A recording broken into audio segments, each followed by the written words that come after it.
conversation in the corridors of WEF that India is the next big economic star. To what extent are we on the path of being able to realize our economic potential? And what are the pitfalls that can hold the India story back? To talk about India's current and emerging economic blueprint, I want to introduce our speakers for this conversation, starting with Minister Ashwini Vaishnaw, one of the bright stars in the Modi government, Minister for Information Technology, Information and Broadcasting. So thank you very much for joining us. We have Shobana Kamineni from Apollo, and I have Sanjiv Bajaj from Bajaj Finserv. And our last speaker joining us like a true Sultan, Sultan Ahmed. Thank you very much, sir, for joining us. Chairperson of DP World, making a dramatic entry here at our conversation. So thank you very much and welcome. I want to start by asking Minister Vaishnaw about what makes you confident that India will be able this time round to achieve its true economic potential, given the number of false starts the world has seen India make in the past. Why do you think we're on path to becoming a developed country, like the Prime Minister says, by 2047? Thank you, Rahul. I would like to say that India has a very well thought through economic strategy at this point of time for the last many years now. The strategy is based on 4 pillars. Pillar number 1 is public investment in social, physical, and digital infrastructure. Pillar number 2 is a lot of focus on technology, manufacturing, and innovation. Pillar number 3 is inclusive growth. We have a very diverse society, inclusive growth. Pillar number 4 is simplification. I'll take a couple of minutes, Rahul, if you permit, to explain these 4 pillars. When we look at public investment, in the budget of 21, we started with about $40 billion US, then we ramped it up to 60, 80, 100, and this year's budget, the current financial year that we are running, is $125 billion US. This is going into physical, digital, and social infrastructure. Physical as in the highways, the railways, the transmission lines, the ports, the airports. You must have seen the numbers. Last year we constructed 5,300 kilometers of new railway lines. To give you a context, the network of Switzerland is 5,000 kilometers. In 10 years, we have electrified 45,000 kilometers of railway lines. Again, to give you a context, the network of Germany is about 35,000 kilometers. So that's the pace at which we have doubled the number of airports. We have doubled the capacity of our ports. In case of digital infrastructure, if you look at the way 5G was rolled out, 450,000 towers are today radiating 5G signals in the country.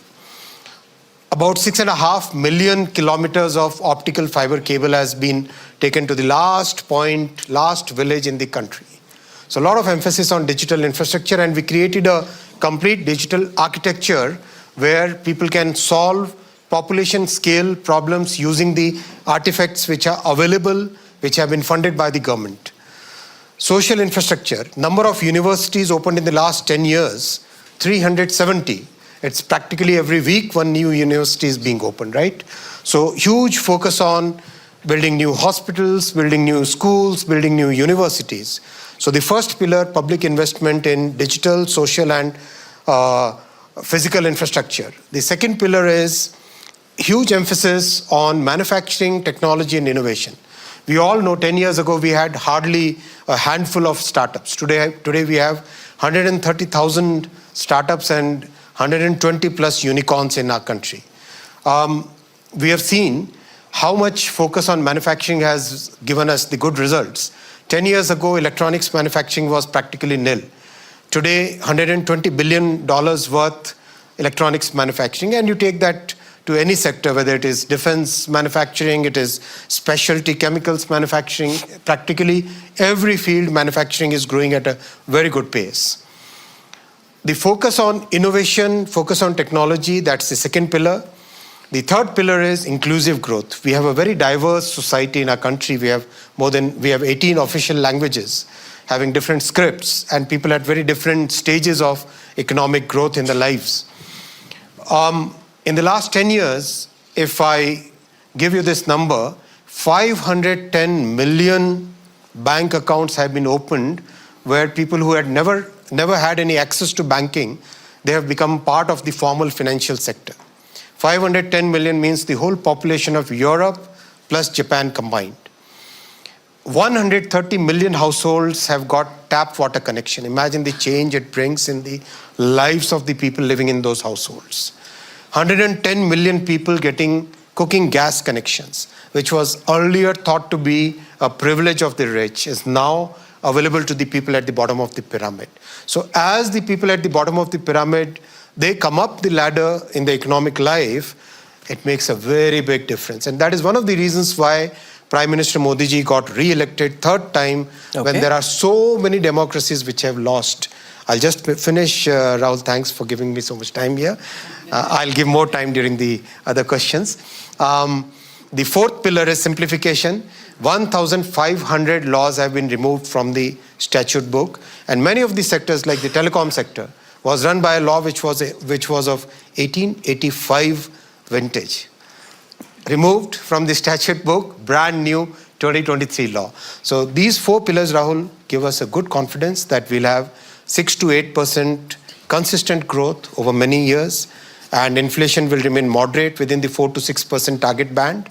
So that means we can look at a nominal growth of 10 to 14% in the coming many years, and I can say that with 95% confidence interval, Rahul. Sultan Ahmed Bin Sulayem, if one were to listen to ministers in the Indian government, it would seem that India is undisputedly going to achieve its economic potential, and the world will be a G3, the US, China, and India. Looked at from your lens in the UAE, when you look at the India story, what, sir, do you think are the things you think seem to be falling into place nicely, and what is it that concerns you? Thank you very much, first of all, Your Excellency, and ladies and gentlemen. I am very honored to participate with you. What we invested in India is a reflection of how important India. For me, today, one of the most important markets is India, the growth. I mean, when you look at China and India, they have the same population. China trades 100 million containers, India trades maybe 15. So the chance for growth is bigger for India, and India is close to the market. Today, they predicted that India will become the third largest economy, passing Germany. So in our business, we're looking at how to connect India to India to make sure the manufacturers are able to sell their product and take it on time. And what His Excellency mentioned is the speed on the roads that they have been building, on the rails. We never seen this in India. And the Prime Minister Modi's initiative, Made in India, to the world, is really working. And many people have slogans, but India delivers. Our aim, how to connect India to Africa, how to connect India to Europe. You know, there is an initiative between UAE, United States, and India to connect cargo from UAE into Europe. The CEPA agreement we had with India, one of the fastest, actually, agreement done with India, and we really thank India for that. And today, that have tripled the trade between India and UAE. Now, DP World, we are very well connected in Africa. And so Africa is a place, sir, where everything you want to sell, you can sell. 1.4 billion people, they will be in the next maybe 10 years. By 35, there'll be 2.5 billion. 800 million in countries that have no seaports. We are today the largest logistic company. We are in almost 48 African countries with last mile services. We deliver, we have cars, we distribute products. So we can increase the business. One of the company, I wouldn't mention the name, is an Indian company manufacturing something in Nigeria. And we spoke to them, and they had a problem logistically. In the first month, their revenue and profit both increased by more than 40%. Wow. Because we took the product from where they bring it and used our network. In Nigeria alone, we have 250,000 point of sales. Imagine. Whole Africa, we have another probably 250 again. So our knowledge overseas, internationally, we are mobilizing it to connect with India. And we are really pleased. Every time we attend vibrant Gujarat or any initiative, you see ministers who are not telling you what they're going to do. They're telling you what they've done, what they achieved. And I'm very impressed with Your Excellency. Every time I meet with him, he's one of the only people I see in my life where you ask a question about something and he will give you an answer now. Go ahead, do it. In other places, they'll tell you, let me study, and when you call them again, they forget about it. But everybody is driven. There is passion in India. Thank you. And we are very proud of that. Sanjiv Bajaj, the government vision was laid out by the minister, but how bullish is India Inc.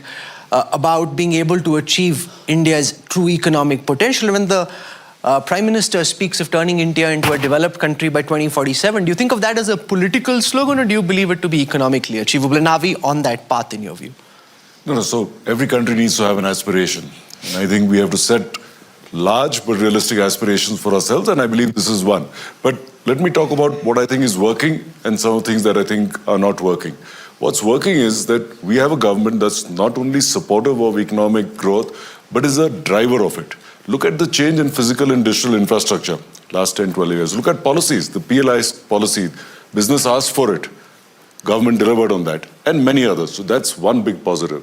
Second, look at the growth and the confidence of the private sector. Whether you're a large business group, whether you're a startup, India is today a world leader in so many different sectors.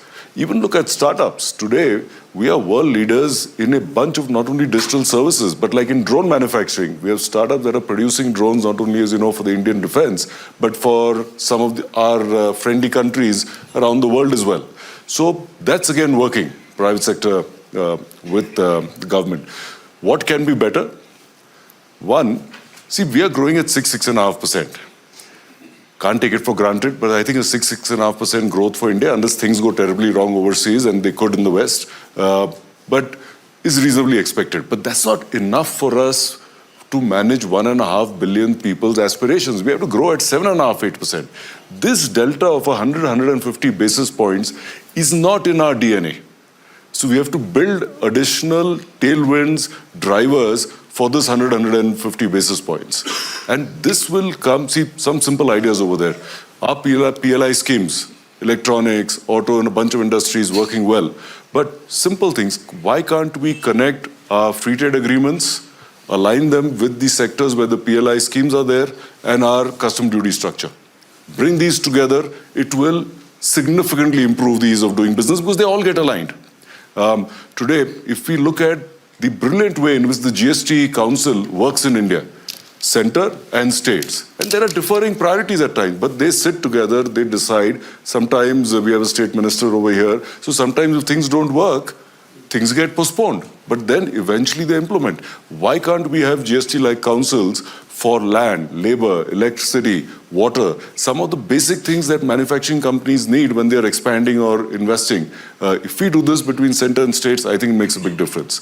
Lastly, we went through 1 or 2 quarters of slowdown, and sometimes from some quarters we get into a blame game. Arey, private sector is not putting in money. Arey, we've given tax breaks. What is happening? Let's keep in mind, government has done a great job. And I'm not just saying it because the minister is here and we are on TV. But what is also real in the last 4 years is the wars, COVID, and coming out of that, this is our 4th or 5th year as the fastest growing large economy in the world. We should be thrilled with that. But yes, we have to get to 8%. We have to work together to find out if things are slowing down, how do we get domestic growth up, how do we align on exports, and then you will see the private capex come in. Because private capex, unlike government capex, we have to pay back. So we have to keep that in mind. Since you mentioned the issue of slowdown, let me ask Minister Vaishnaw about whether you think that the slowdown that we've seen in the second quarter of this fiscal is temporary and highly short-term, caused because we had elections in India and government capital expenditure wasn't quite what it was in the previous years. Or there is a view among some economists who think of this as being more structural and more long-term, signaling concerns about India's growth prospects going forward. See, there are 3 big levers in the economy: the fiscal policy, the monetary policy, and the credit policy. The RBI has had a very kind of restrictive stance for quite some time, and liquidity has been controlled because RBI wanted to put a big brake on the inflationary pressures. That is one factor. And of course, because of the elections and because of a very uncertain and very prolonged monsoon, construction work in many sectors, not just the government sector, but also in the private sector, had a little bit of impact. But I think this is a very small blip in this entire curve. We definitely are in that 6 to 8% growth band, which we will see in the coming year itself. It will come back. Shobana Kamineni, when you hear from the government, when you hear investors here at Davos, what according to you is it that gives you confidence that India will be able to unlock its true economic potential? And what do you fear could hold India back? So I attended a CEO conference, the top CEOs of the US.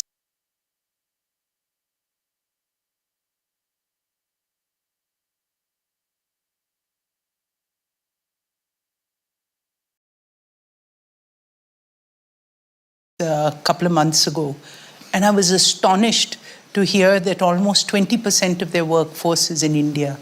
That's GCCs. My God, there are 2,000 of them without us knowing. They employ 1.2 million people now, and it's continuing to grow. So they're seeing some value. So I think that globally, when again, people were interviewed, and it's not me as an Indian, but it's others speaking, and they said the same thing. Every time you say the India story, what gives you the confidence that the India story has come? And I think a couple of things why I think it's come is that we're in a really tough situation around the world, that there's so much uncertainty. So just think, since David Beckham got the Crystal Award, so you're in a playoff. There's no other leader that can bend it like Beckham, like Modi ji with this. So I think that, we're betting really on the fact that we have a great player who's leading this team. And that's serious. It's been there for 15 years.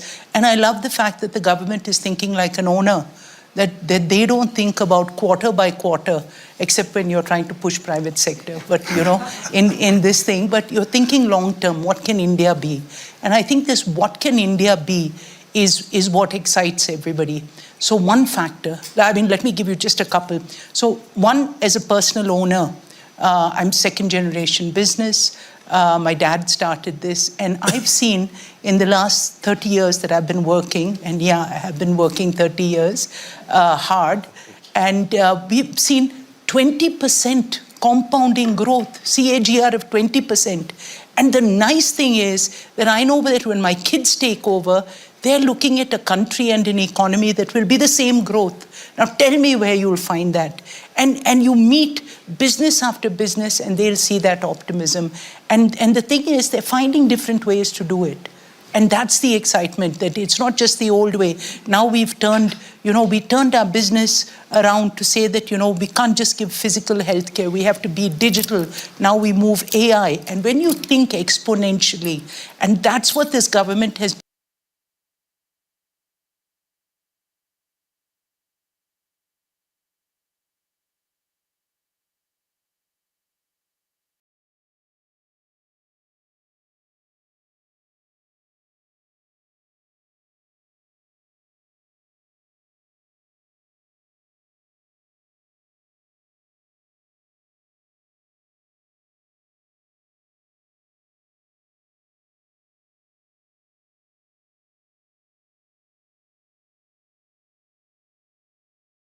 been able to give us, or India, India has been able to give us, that we can dream to be, it's the cheapest cost of technology, to get IT services, of data, is the cheapest in the world.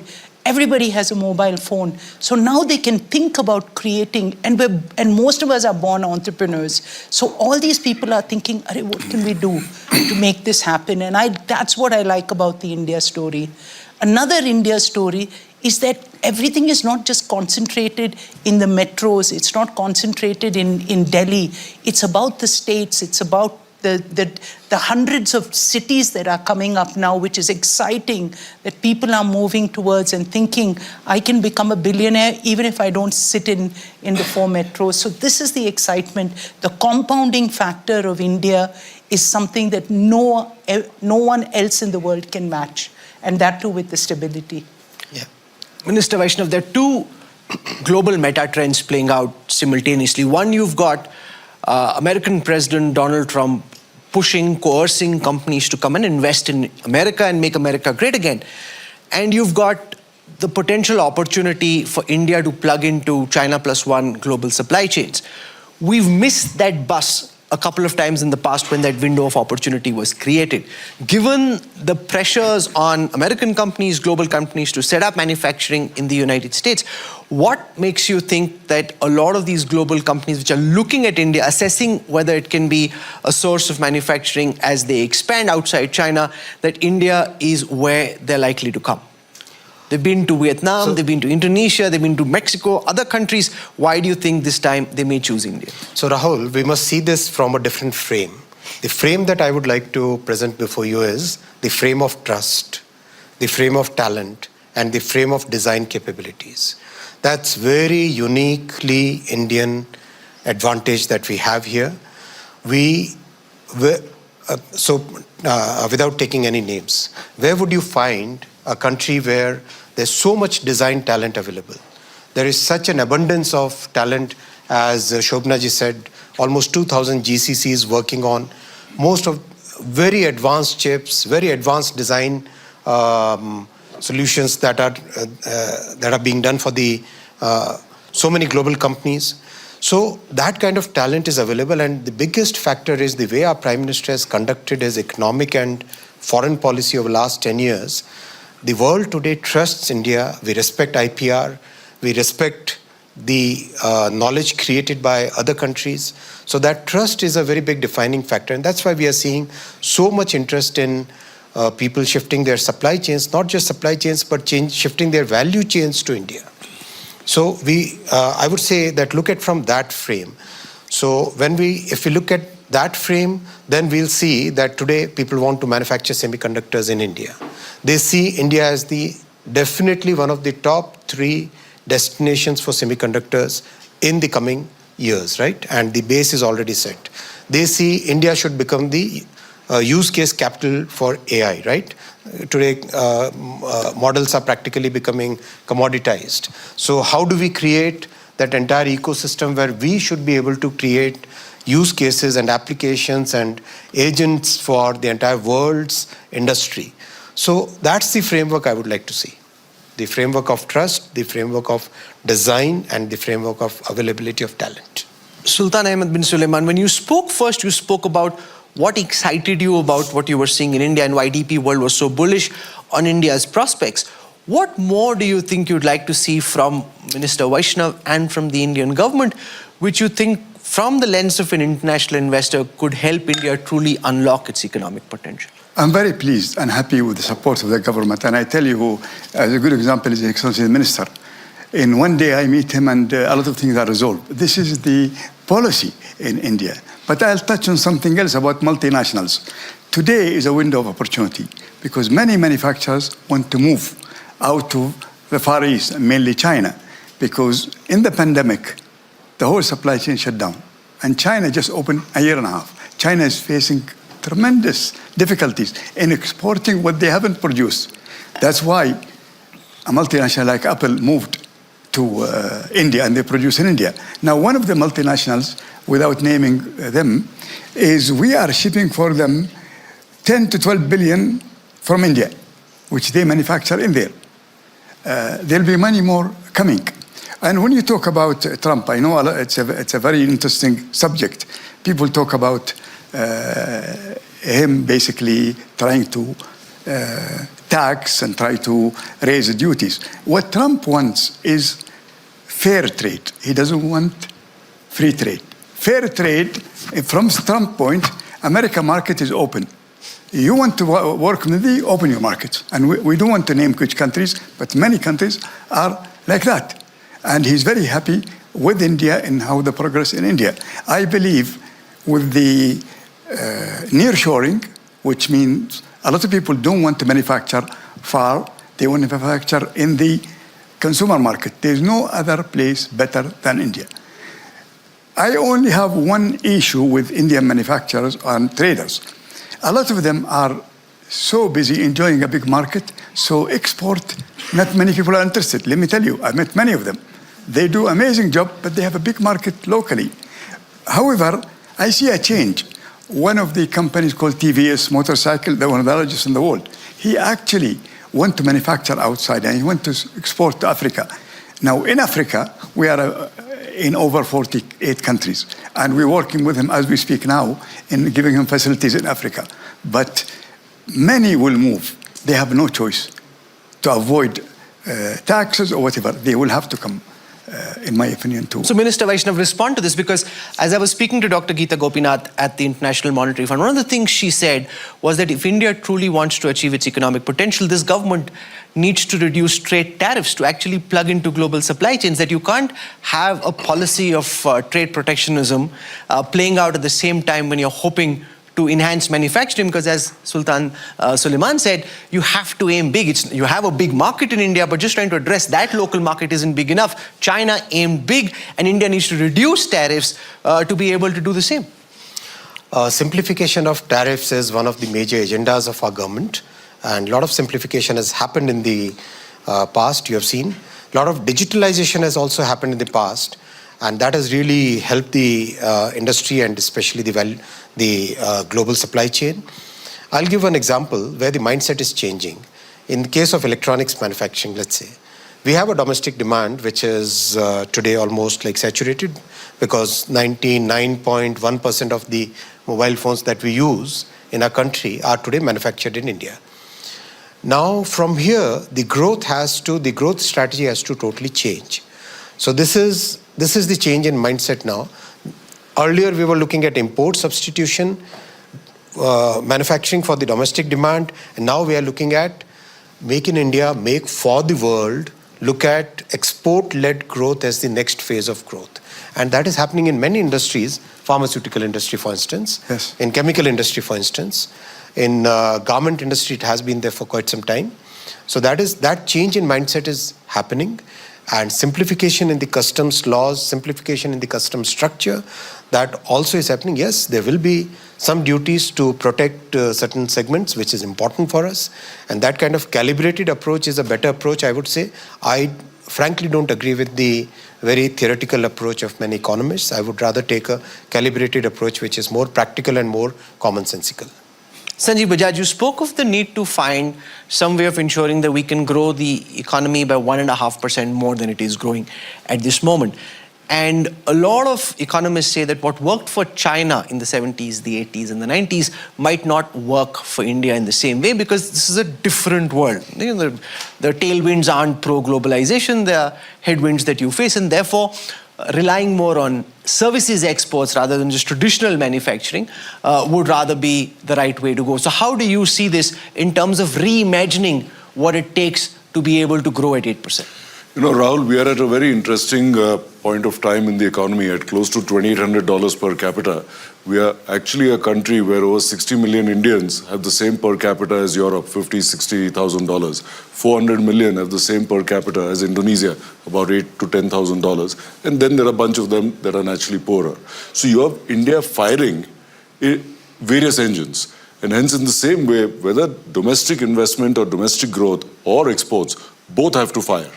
And fortunately, we are seeing that. So in the last 5 years, if you see, our exports growth has grown from about 535 billion to close to 800 billion this year.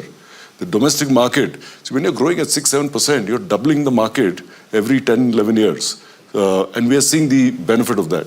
But we have to continue doing this. Coming to a specific point, both manufacturing and services is required. We have a very significant advantage in AI. And while it's still early days of AI, some of the experimentation we've done in our own companies shows that growth could be, or productivity could be enhanced 20-25% over there. And people get worried, is AI going to take away jobs? The more boring, repetitive jobs will go away. But AI will significantly support the human in the next level of jobs. And you know, our demographic dividend, young country, speaking English, many of them having a STEP background, really can get job ready. And that's why we have to focus on the right skills to use AI as we learn, as AI also evolves in the coming years. But we can't wait 5 years. We have to focus on that now, because if we get them ready, they are a huge talent. As we talked about the GCC businesses in India, we can explode on services, both for domestic and for exports, using this. And this is one example. There are many others such. Shobana Kamineni, because we've got two sets of Indias. One at the very creamy layer, the super bright, sharp, highly educated, technologically savvy youngsters who run many of Silicon Valley's top companies, are playing an important role in India and the United States and elsewhere in the global economy. And then you've got a big bulge of people emerging out of different educational institutions who don't have the same skill set required to be able to thrive in an AI world. Sanjiv Bajaj says you have to do it now. Are we doing enough to be able to ensure that that young generation has the skills required to plug India into the global economy? Or do you think that that could become a big bunch of people who are discontented because the world is changing? You are people at the top who are growing and they feel that they're being left behind. The truth is, I think obviously we're not doing enough. And if you look at it, by 2030, India will have 1 billion employable people. That's 1 billion people who can be employed for the workforce. And it's everybody's problem. So, while I think that the ability, and I want to leave you with another fact. I just heard from this thing, Mark Benioff. He said, this will be the last age, we'll be the last CEOs in history to have just had employees who are human. So it's going to change, that not only will there be 1 billion employable Indians, but there will be another maybe 10 billion agents who are employable also into this workforce. So now that's what we have to see, what will move the needle. And I think that whatever that we need to do in India to create that social satisfaction is a big one, in which will all consumers. Nobody has immediate answers, but I think what's important is that the government recognizes that this is a figure and this is the time. I agree with Sanjiv that this is the time. It's already late. We need to be able to bring those changes. And the hope is that we have the opportunity to be engaged in global supply chains. And just like we did with phones, just like we're going to do with auto, just like we're doing with defense. So there are other things in manufacturing, but more than that, like you say, in kind of services, India for a graying world, you can't get away from that. Yes, even we are aging, and a figure to yours is that we already have 90 million, 110 million people who are above 60 in India. But, having said that, there are a whole bunch of 1 billion people who can be employed for this world. So the government needs to be able to think. We as industry need to think how we can give more jobs. Easy for me to say because I'm in healthcare, we need bodies. And so while we can make the bodies more intelligent, but you will still need the physical to happen. And this is so important. So we need to double down on those industries that will create and bring back something of people to give them valuable work. Because I do believe that unless people feel valued, they're going to be unhappy. It's not just giving them an income. Nobody wants subsidies. They always come back and tell us, give us work. And I think it's our responsibility. So as much as technology companies, that are coming into India and are welcomed into India, they have to come also with a commitment that they'll create an X number of jobs. So I think this is something that we should put as an underlying that, that if I wake up in this thing, but I still think that used right, we'll definitely pass your 8% with this, If we can get those billion working in jobs, this is a compound. But that's a very big if. Minister Vaishnaw, this skilling challenge, the fact that you've got the creamy layer which has the skills to be able to ride the AI wave, when you have a lot of graduates emerging from these mediocre educational institutions who are not at the very cutting edge. And this is a time when a lot of work is being done by robotics, a lot of it is automated. And therefore, India's young population, which at one level is its biggest advantage, but potentially could become a point of distress as well. To what extent do you think we're on the path to meeting that challenge, and to what extent do you think we've already missed the boat? So the focus on skilling is huge. In case of AI, I can give the targets that we have set for ourselves. At least 1 million people should be ready with AI tools, AI skills. They should be able to create those use cases, create those applications which the world wants. And we have shown that kind of scale in multiple things. In telecom, we had 100 universities where we set up the 5G labs so that the students come out ready for the industry. In semiconductor, we have 240 universities where we have given the most advanced EDA tools so that the students can actually design the chips while they are in the third year and final year of the projects. The course curriculum is getting fully aligned with what the industry wants. So at the mid-level, at the lower level, and at the top level, each part of this value chain, we are very focused on skilling, and the results are visible. They are tangible. Today, our economy is generating about 1.5 million jobs a month, formal jobs. That's the current rate of job creation. We have heard Mr. S.N. Subramaniam saying that 35,000 short, he's like short of about 35,000 people. So that's the kind of attrition rate which is happening because the economy is moving. And in the rural areas, if you look at the real income in the rural areas, that's really rising. And that's again giving that impetus to consumption, and the growth cycle is getting created by that. Yeah. He also spoke of working for 90 hours every week, and that Indians needed to work much harder, and that the young generation was more interested in balance than in life, than in working. So where do you come out? The minister, though, I suppose, can say for himself that how many hours do you work in a week? In the Modi government, he's required to work 24/7, so he has no time off at all. 90 hours is a light week for him. 90 hours, you think he's being coyish? Our Prime Minister works He's being 18 hours coyish a and day. very nonchalant and not telling us how many hours he works. It's okay. You need some agents. Agentic Vaishnavs, Yeah. so he's got... so, we've got a lot of people sitting here who are looking at the India story, and if you have some questions, we're happy to take them now and get you to talk about what you think you're liking about what you're seeing in India, and also what you think you'd like to see more of. So, I'm going to give Deepali a chance. Can we get a mic across and then... So it's heartening to hear, the India vision. But let me tell you, when I talk about my company, Wellspun, we are one of the largest global textile exporters in America, across the globe. We are talking about AI, but I think let's not, overlook that, after agriculture, it's textiles that deploys maximum manpower. So you are going to have different segments. You will have the blue-collar workforce and the white-collar workforce.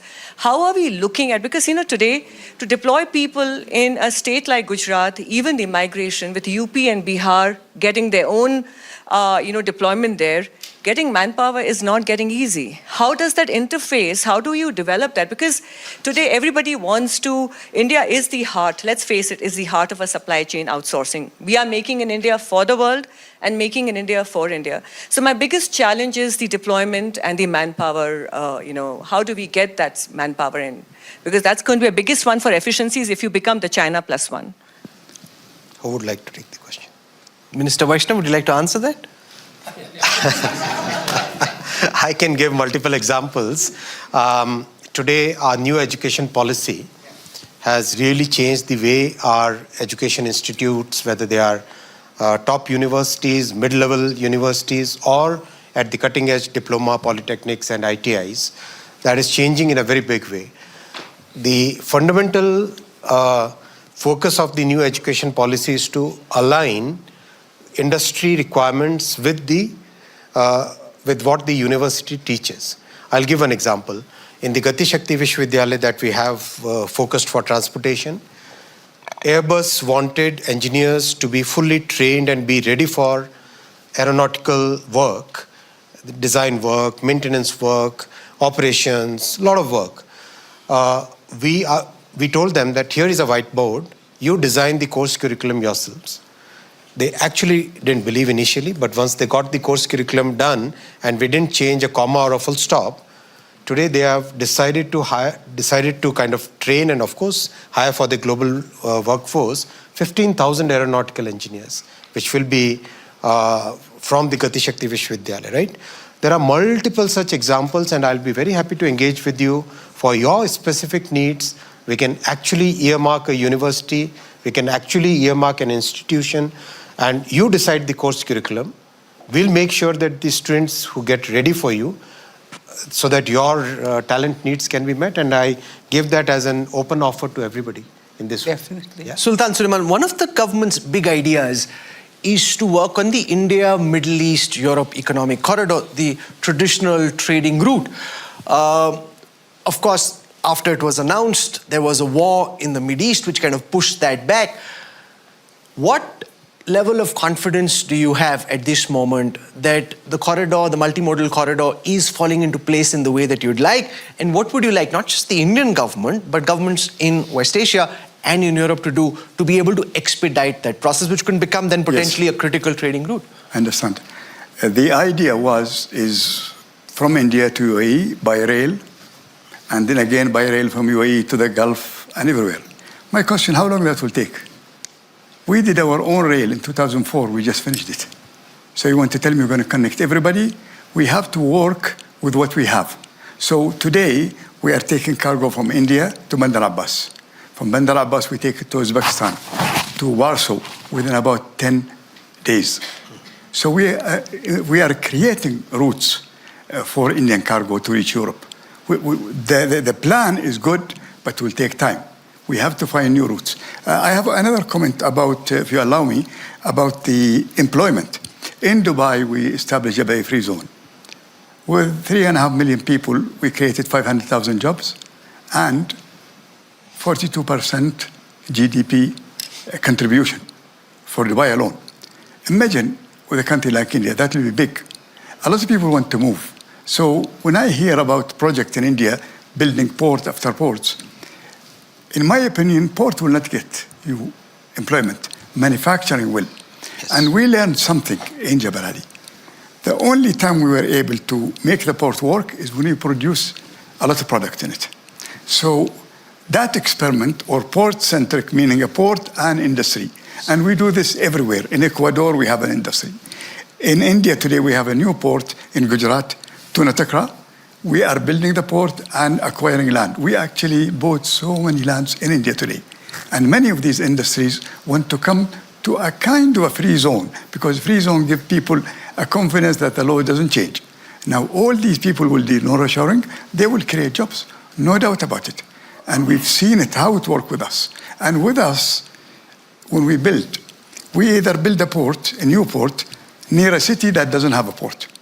But if there is a city that has a port, then I build an industrial park, because it is no sense to have more capacity. But I will re-emphasize more free zones, more industrial park connected with the port. That's what will be ready for people. And India also, you know, there are not enough lands. But I'm happy to say, from the foreign company, we have the largest parcel that we kept buying. We've been in India since '97. And we are very bullish about India. Is it getting easier to buy land and do business in India? Or is it as tough as it was? There are lands available for industry, and we take them. We invested almost $2.5 billion. We invested in Tunatakra, 600 million. We're investing a few billion in the future. Why? Because we see the growth. We can feel it. India is closer to a big consumer market everywhere, from Africa to the world. So we are very bullish about the prospect. And I will emphasize industrial parks are the key. One point I would like to agree with and second His Excellency Sultan. It has to be manufacturing and services. It cannot be manufacturing or services. Some people who try to espouse that, no, it cannot be that model of manufacturing-led growth. I would like to say that it has to be manufacturing and services combined. It cannot be either or, it has to be and. Yeah. Okay, we have time for one final question. I'm going to give an opportunity for someone to ask. So who wants to ask the question? Okay, can we have the gentleman there ask a question, please?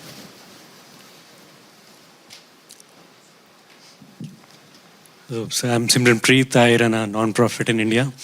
And in India's growth trajectory, we want to hear your perspectives on what role do you see social entrepreneurs playing? And like when we talk of ease of doing business, like ease of doing social work, right? How can they, from a compliances perspective, from the system which are there, so that more and more young people can become change agents and come forward and make things better, make public school systems better, make public healthcare better, so the delivery at the last mile can be improved. So how do you see the role that we... Rahul, Yes. I have one point on this. So I think that we're one of the few countries that has formalized CSR. So 2% going, and to give you that is, where actually companies are investing billions, and not just the 2%, they're investing more.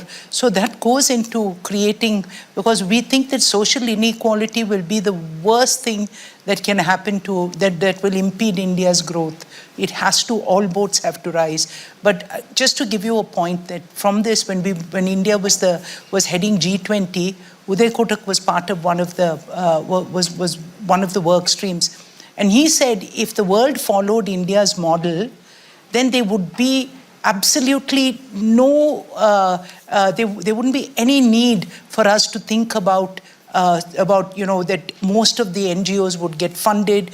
We would think about disease prevention, all those NGOs, and then climate change, all these, it would solve. So I think some of this is coming from India, the innovation. That I'm not saying nothing is ever enough, but I think that we have a strong structure for it. So the clock tells me that we're out of time in this session on India's economic blueprint. Please don't stop without R&D, what we do fabulously, and as part of India's economic blueprint. So thank you. Great. So thank you very much you. for joining us here. We've had an opportunity to talk about some of the things that are falling into place and also reflect on what more needs to be done. Minister Vaishnaw, Sultan Ahmed, thank you very much. Shobana Kamineni and Sanjiv Bajaj for joining us. Thank you. Thank you. You do so much for R&D. Thank you. So I